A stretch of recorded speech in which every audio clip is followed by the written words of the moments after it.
Il faut pardonner pour avancer. La rancune est un poison que tu bois toi-même. C'est ta famille, tu dois passer l'éponge. Si vous avez été blessé, manipulé ou trahi par vos propres parents, vous avez forcément entendu ces phrases.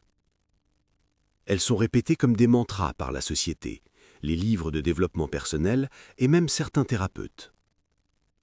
Mais derrière cette injonction bien pensante se cache souvent une immense violence psychologique. Car exiger d'une victime qu'elle pardonne à son bourreau sans que celui-ci n'ait jamais pris ses responsabilités, ce n'est pas de la guérison. C'est du silence forcé. Bienvenue sur le mythe familial. Aujourd'hui, nous allons décrypter l'injonction au pardon. Nous allons comprendre pourquoi le pardon toxique vous empêche de guérir et pourquoi, parfois, la colère est la réaction la plus saine et la plus morale que vous puissiez avoir. Le pardon comme outil de silence. Pour comprendre l'arnaque du pardon toxique, il faut regarder à qui il profite. Quand la famille élargie ou la société vous pousse à pardonner un parent abusif, ce n'est pas pour votre bien-être. C'est pour leur propre confort.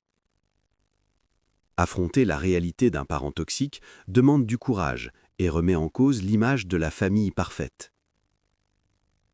En vous demandant de pardonner, il vous demande en réalité de vous taire.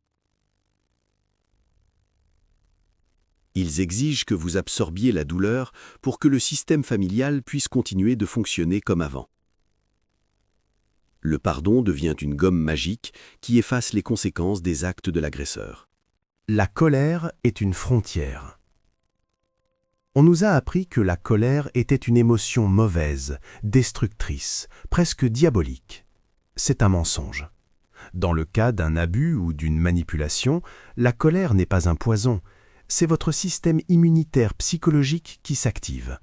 La colère est l'émotion qui vous dit « Ce qu'on m'a fait est injuste, je mérite le respect, on a franchi ma limite ». En vous forçant à pardonner prématurément pour être une bonne personne, on éteint cette alarme vitale. Sans la colère, vous n'avez plus l'énergie nécessaire pour vous éloigner, poser des limites ou couper les ponts. Vous retournez vous asseoir à la table de ceux qui vous blessent, persuadés que c'est ce que font les gens matures. Le deuil sans le pardon. Alors, comment avancer si l'on ne pardonne pas? La société confond souvent deux concepts très différents, le pardon et le lâcher-prise. Pardonner implique souvent une réconciliation, une absolution de l'agresseur. Lâcher prise, en revanche, c'est accepter que le passé ne changera pas, que l'agresseur ne s'excusera jamais, et décider d'arrêter d'attendre qu'il le fasse. Vous pouvez totalement faire le deuil de la relation, guérir de vos blessures et construire une vie magnifique, tout en gardant la porte fermée à double tour.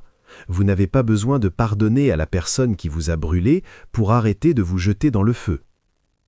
Il est temps de vous libérer de la culpabilité de ne pas pardonner. Vous le ferez quand vous serez prêt. Si votre parent n'a montré aucun remords, n'a fait aucun travail sur lui-même et continue de franchir vos limites, vous n'avez aucune obligation morale de l'absoudre.